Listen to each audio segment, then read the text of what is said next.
स्वर्ण थाल लिए हुए हैं वर और वधू की आरती उतारने के लिए। बच्चों की शादी की सबसे ज्यादा खुशी तो माताओं को ही होती है, क्योंकि जल्दी सास बन जाती है। अभी बालक ठीक से 15-16 का भी हुआ नहीं है। सहेली को कहेगी कोई बढ़िया सी लड़कनी हो, लड़की अच्छी घराने की हो तो फिर बता देना, फिर हम भी अपने टिंकू की शादी कर ही लेंगे, सगाई कर ही लेंगे। बड़ी खुश होती हैं। होना भी चाहिए, घर में बहू आ रही है। माताओं को बहुत भारी खुशी थी, प्रसन्नता थी। विपुल बाजने बाजने लागे, नवसुर नगर लोग अनुरागे। बारात वापस आई, नगर में बहुत आनंद हो रहा था। बने बराती वर्ण जाई, महामुदित मन सुख समय। जो बराती थे इतने खुश थे, इतने प्रसन्न थे। बारात नगर में लौट करके आ गई है। माताओं ने थाल संभाला, वर वधू की आरती उतारी गई। विप्र वधू सब भूप बुलाई, चैल चार भूषण पहिराई। और ब्राह्मणों की स्त्रियों को महाराज ने बुलाया, उन्हें बड़े सुंदर आभूषण दिए, दक्षिणा दी। आजकल ये सब चीजें बंद सी हो गई हैं, पहले ये बहुत चलती थी। बच्चों के विवाह पर नेग दिए जाते थे। गांव की मनियारन होती थी जो चूड़ियां पहनाती, बड़ी खुश होकर के जाती, सब लेके जाती। पहले माताएं शहरों में नहीं जाती थी चूड़ियां पहनने के लिए, चूड़ियां पहनाने वाली उनके घर चल करके आते थे। जो भी जो नेक वाले लोग होते थे, महाराज ने सबको इतना दिया, उन्होंने कल्पना भी नहीं की होगी। जो वशिष्ठ अनुशासन दीनी, लोक वेद वेद सादर कीनी। गुरुजी ने जो जिस प्रकार से जो बताया था वह सब पूजा की। लिए गोद कर मोद समेता, को कही सके भय सुख जेता। वधू सप्रेम गोद बैठारी, बार बारी हर्ष दुलारी। कौशल्या माता ने अपनी नई बहुओं को अपनी गोद में बिठाया। ये बहू और बेटे दोनों ऐसे हैं, इनका वजन लगता ही नहीं है, फूल की तरह होता है। बहू का फिर भी लग भी जाए क्योंकि वो दूसरे घर से आई है, आप पक्षपात करते हैं। बेटे का वजन तो लगता ही नहीं है। माता ने बहुओं को अपनी गोद में बिठाया। राजा ने आनंद सहित पुत्रों को गोद में लिया। उस समय राजा को जितना सुख हुआ उसे कौन वर्णन कर सकता है। फिर पुत्र वधुओं को प्रेम सहित गोदी में माताओं ने बिठाया, दुलार करने लगी, लाड़ चाप करने लगी। और एक बात मैं यहाँ की व्यासपीठ से बोलूँगा, बहुएं पुण्य से आती हैं, भाग्य से आती हैं।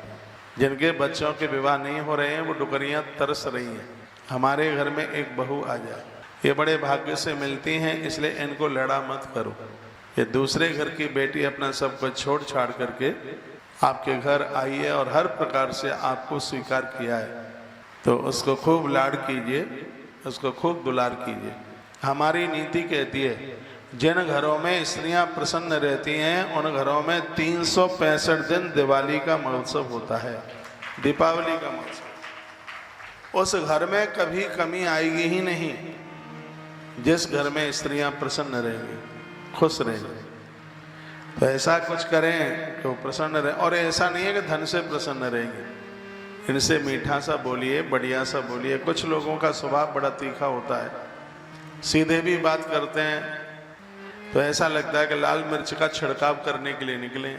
इतना कड़वा बोलते हैं, करेला भी उतना कड़वा नहीं होता। हर जीव आपसे लाड़ चाहता है, दुलार चाहता है, स्नेह चाहता है। स्वर दो भैया मेरे को। आज माताओं ने सुतन समेत नहाय नप बोले विप्र गुरु ज्ञात। भोजन की अनेक विध घरी पंच गही रात। पुत्रों सहित स्नान करके राजा ने ब्राह्मण गुरु कुटुंबियों को बुलाकर अनेक प्रकार के भोजन कराए। कहते हैं कि बच्चों का विवाह होकर के आता है उस समय एक ब्रह्म भोज रखा जाता है।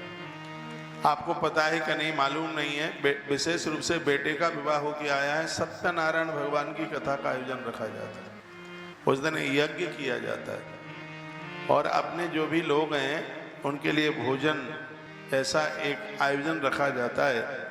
अवध में वही आयोजन रखा गया। मंगल गान करहे वर भामिनी, वही सुखमूल मनोहर जामिनी।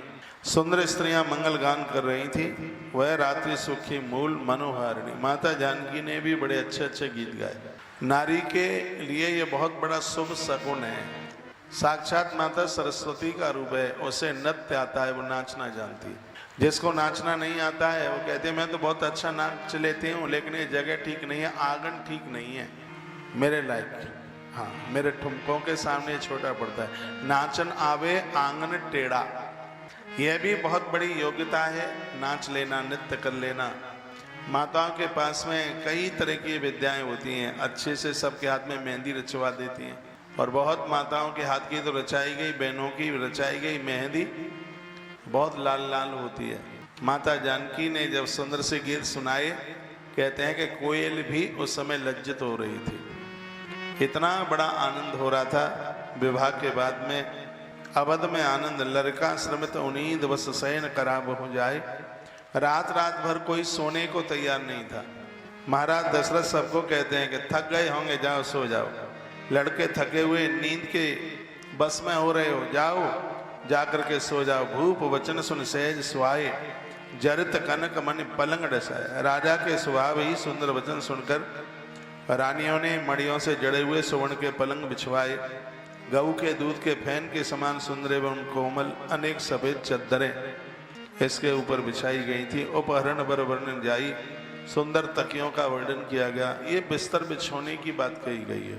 तत्पश्चात सेज रुचिर रच राम उठाए, इस प्रकार सुंदर सैया सजाकर रामचंद्र जी को भी और कहा गया कि बेटा तुम भी सोने के लिए चले जाइए, नींद आती नहीं है। राम जी के सामने सुंदर कोमलंगों को देखकर सभी माताएं प्रेम सहित कुछ वचन बोली।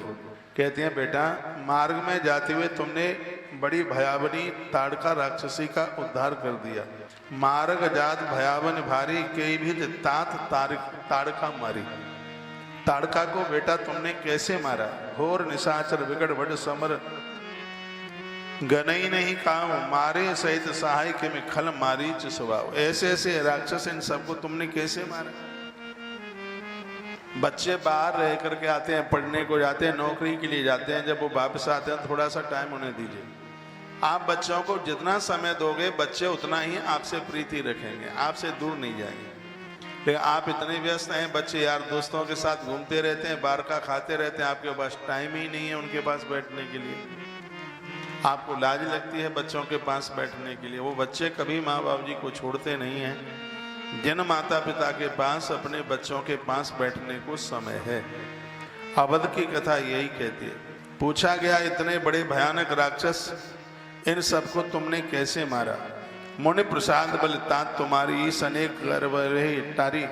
हे तात मैं बलैया लेती हूँ, हे बेटा मुनि की कृपा से ही ईश्वर ने तुम्हारी बहुत सी बलाओं को टाल दिया। दोनों भाइयों ने यज्ञ की रखवाली करके गुरुजनों के, देखो सीधी सी बात है, जो धर्म की रक्षा करेगा दुनिया में ऐसी किसी को ताकत नहीं है कि उसका कोई कुछ बिगाड़ सके, ऐसा माता कौशल्या कह रही है। इसलिए ऐसा जीवन हमें और आपको जीना है जिसमें धर्म की रक्षा होती रहे। धर्म वह है जो धारण करने के लायक है। हम और आप सब मिलकर के ऐसा करें। अवध में बहुत आनंद हो रहा था।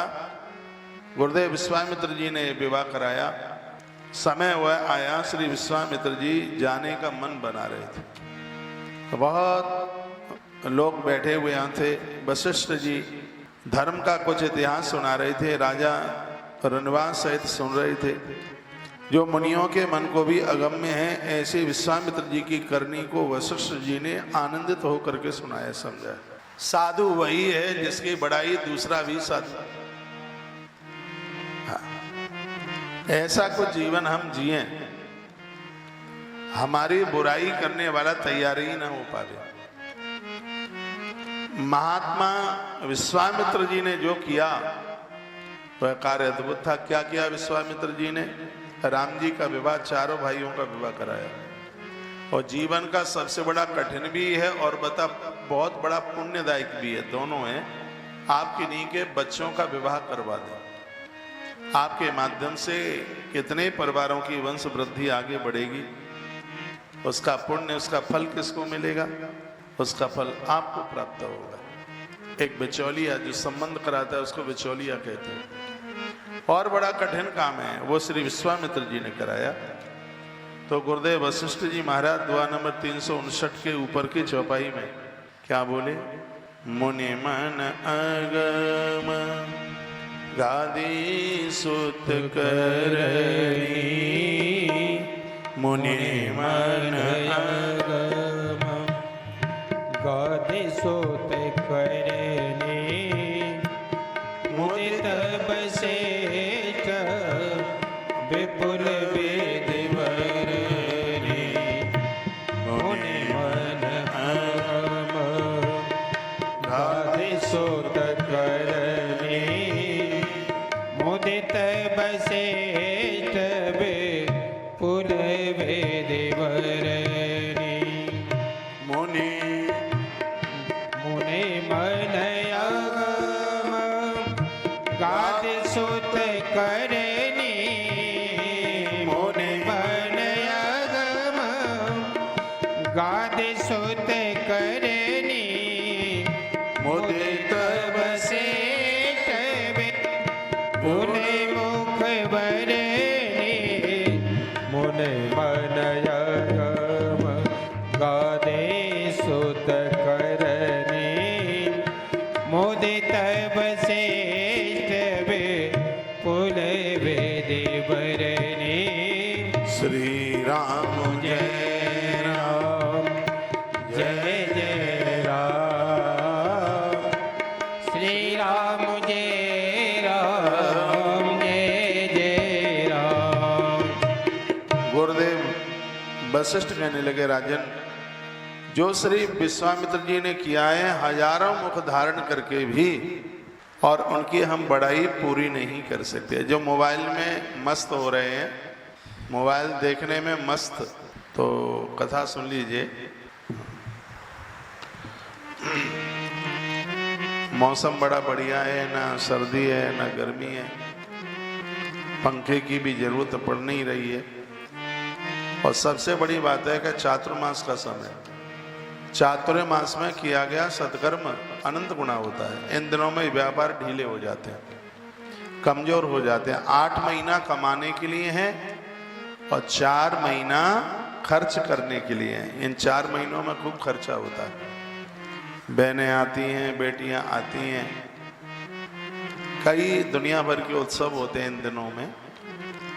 तो ये 4 महीना है वो भगवत स्मरण के लिए। कारोबार तो बहुत कम हो जाता है इन दिनों में, शादियां होती नहीं हैं, कारोबार तो ज़्यादा शादियों के ऊपर डिपेंड होता है। बैठे रह जाते हैं, टेंट वाले भी बैठे हुए होते हैं, फार्म हाउस वाले भी बैठे होते हैं, इंतजार करते हैं कब दिवाली के बाद की देवउठनी एकादशी आवे सो हमारा काम चकाचक चले। तो ये दिन भजन पूजा पाठ के लिए चातुर्मास चौमास आए। कम चलता है इन दिनों में, तो मूड में दर्द ना करें। 8 दिन बहुत है, 8 महीना बहुत है कमाने के लिए। तो सुन लीजिए कथा।